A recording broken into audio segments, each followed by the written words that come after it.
And this is by far the most cutting statement made in recent times, Thomas Jefferson, because this is what we find ourselves in today. I believe that banking institutions are more dangerous to our liberties than standing armies. If the American people ever allow private banks, remember all our banks in the world, are virtually all the banks are private banks, private corporations, whose interest is making profit at all cost. So if the American people ever allow private banks to control the issue of their currency, first by inflation, then by deflation, the banks and the corporations that will grow up around the banks will drive the people of all property until their children wake up homeless on the continent their fathers conquered. That's where we are standing today. All over the world, this is the situation we're in. Money is the obstacle to all progress. It does nothing for society. It is the absolute tool of control by those that control the issue and the printing of money. That's why when I say they own the world, they do. They literally, physically own the world and each of one of our asses. It prevents the natural flow of free energy, and that is very important to this weekend's activities here. Money prevents the natural flow of free energy, so I beg you, everyone present here, remember it's about free energy, not I'm going to make $1 billion out of this energy. Give it away for free. It'll come back to you in ways you cannot imagine. Do that one thing for humanity. If you find any source of free energy, don't try and make zillions out of it. It will kill you or they will kill you before you can get it out there. Money is the primary cause for the 7 deadly sins. We all know the 7 deadly sins, or have we forgotten them already?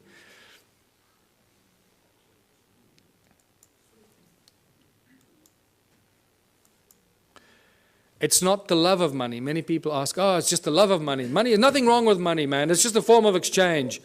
You know, we're so poisoned that we try and argue for it. We try and defend it. That's how poisoned our minds have become. It's incredible. It's not the love of money. It's the mere presence of money that causes all these problems. If you take money out of the system, all this stuff suddenly and miraculously vanishes. So what is the solution? If it's the mere presence of money or the love of money, of all of the above, what are we going to do to solve the problem? The answer is so blatantly obvious. Remove money. Just get rid of it. Get rid of it. What do we need it for? It's causing all the strife in our lives. It's destroying our planet. The mines are raping our Mother Earth, taking out the precious guts out of our Gaia and distributing it around the world to people that claim they own it. It's sick.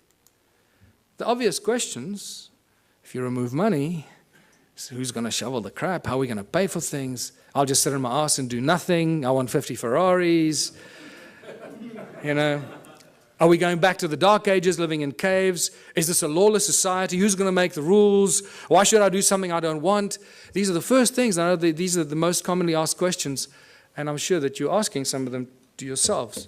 But I can tell you that as you work through this process of a moneyless society, a Ubuntu society, where everybody contributes their natural talents or acquired skills to the greatest benefit of all, with certain minor rules that are not rules, it's really just an agreement that this is how we're going to work together. The moment you start working in that kind of community, the abundance is so spectacular that we, right now, cannot imagine it. It is not possible for us to imagine it until you start immersing yourself in this kind of thinking. And I call these the Ubuntu communities, as I said, where everyone contributes their natural talents or acquired skills for the greater benefit of all in the community. A new social structure for a new world and a new age. Abundance for all beyond our wildest belief. There are 5 mantras, 5 key points to the Ubuntu society. And it's not barter or trade. Everybody often jumps, and a lot of people jumps to the conclusion, think, oh, let's go back to barter. No. He who has more to barter or trade will eventually rule the roost. So you can't go to that system. If you have nothing to trade, what are you going to say? Well, I got nothing to trade, so I'll have to, kiss your butt. No. So the Ubuntu contribution mantra is the 5 points. No money, no barter, no trade, no value attached to anything greater or lesser than anything else. Because why? Each one of our contributions should be and is equally valuable. If you start telling, well, I'm a doctor, my time is more valuable than yours, you're barking up the wrong tree, brother. Okay. So, and the final one, where everyone contributes for the greater benefit of all in the community, because that is how you get rewarded. You get rewarded by the recognition of the people in your community. Isn't that the highest reward everybody wants and is trying to buy with money, is recognition and respect of others? In essence, ultimately, that's what most people really want, is just to be loved and recognized for what they've done. And they think they can use money to do that. And then when they make a lot of money, they get zillions in the bank, then they suddenly realize, oh, well, nobody loves me anymore. They all want to take my money. So let me spend my money and then people will love me. And that's generally what happens when they start paying for things and people love them more, when they start giving it away. So, united Ubuntu communities. In unity we thrive and anything is possible. Anything is possible. A world without money. There's no crime, no envy, no gluttony, no greed, no hoarding, no hierarchy. And the whole Ubuntu, the Ubuntu movement and the Ubuntu party has no hierarchy. Communities look after themselves. We have no central government. We don't have any central assholes trying to tell you how you should be running your life. No obstacles to any kind of progress, because the solutions are simple and there are many bright minds here. We all know what the solutions are, what should be done to solve the problems, and somehow our politicians just can't get it right. They keep screwing it up, you know? So don't ask the politicians to solve it. Give it to the scientists, give it to the farmers, give it to the engineers. They'll solve the problems for us. Ordinary people will. Politicians will do nothing. Transition will have to occur in simple steps that flow from one to the other. We can't go from zero to hero. We can't go from a moneyless-driven, capitalistic, consumeristic monster to a moneyless society that lives in harmony and zen, right? It's not going to happen. So if you go onto my website, the ubuntuparty.org.za website, I've started posting a number of papers on how the transition will take place. There's not time for it now, so I ask you, please go onto our website and check it out. It's beautiful. What's key here is that the small towns will probably play a very important part in the transformation, because in small towns and small communities, people will agree on things a lot quicker than in the big cities. Right? So they will agree, okay, we need to get off the grid, we need to grow enough food for all of us, we need to make sure we got water, and they can go out and do it. We must create alternative energy for ourselves in our town, so if the grid goes down, we stay alive. And the small towns and villages will become the activators of this transitional phase. And I put together a few theories and ideas to give people ideas how to start doing this. It also goes into our education and schooling systems, where we stop sending your children to school. Please, I beg you, don't send your children to school. Don't do it. You're turning them into monsters. I've had a few of my friends in Johannesburg, in South Africa, that have not sent their kids to school. They are much smarter than the kids that go to school. And I'm not kidding you. They really are. They just learn from their parents, and they learn, and you'll find that often what happens with these kids, they start reading later. They might start reading a little bit later. But when they start reading, they become like these monster little readers. They just read everything. I mean, these little kids are reading books that, other kids don't even dream of. And that's because they're not preconditioned by the schooling system. Energy, water, food, housing, arts and recreation. These are the things that small communities can take control of very, very quickly and establish it for themselves, make themselves go off the grid and be totally in control of their own destiny. And many community projects must be and should be attached to this activity. Absolute abundance on all levels. Once you start doing this, food, science, culture, community, abundance on all levels. Now I'm going to give you a small example.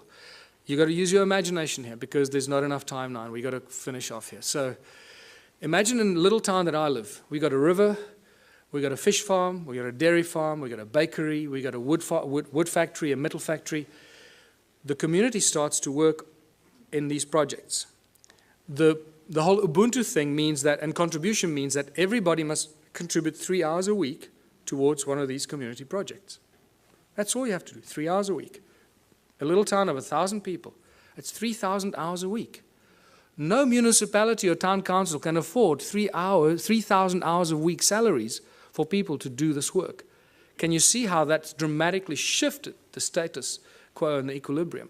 How much we can produce if we just work for 3 hours a week on basic projects. Producing milk, cheese, butter, fish, breeding fish, baking bread, growing vegetables, and so forth.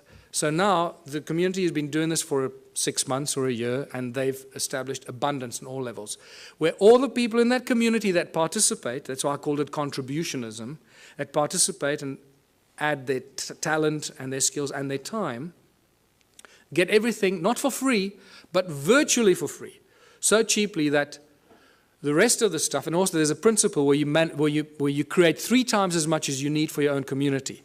And I structure everything in the Ubuntu philosophy on the sacred geometry principles, 3366.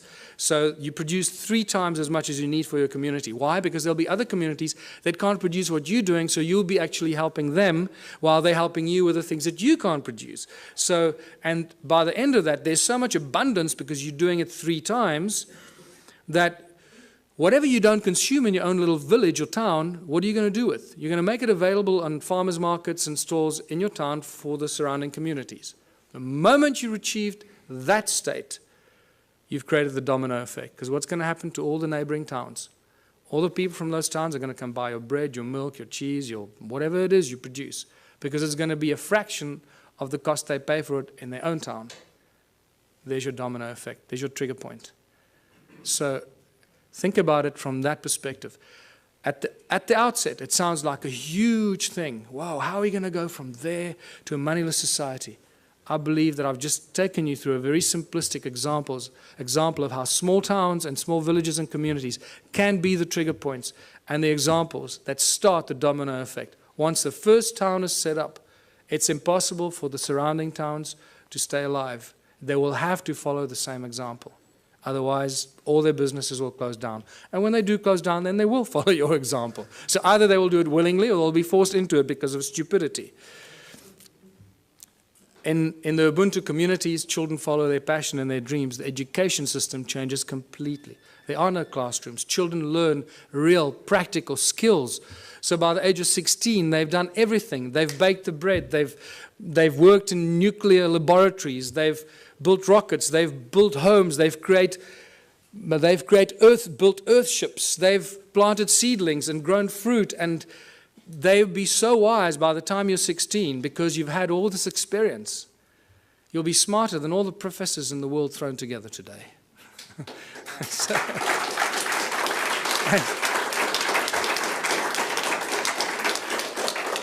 take any school leaver today, put them on a farm, put them anywhere into a practical solution.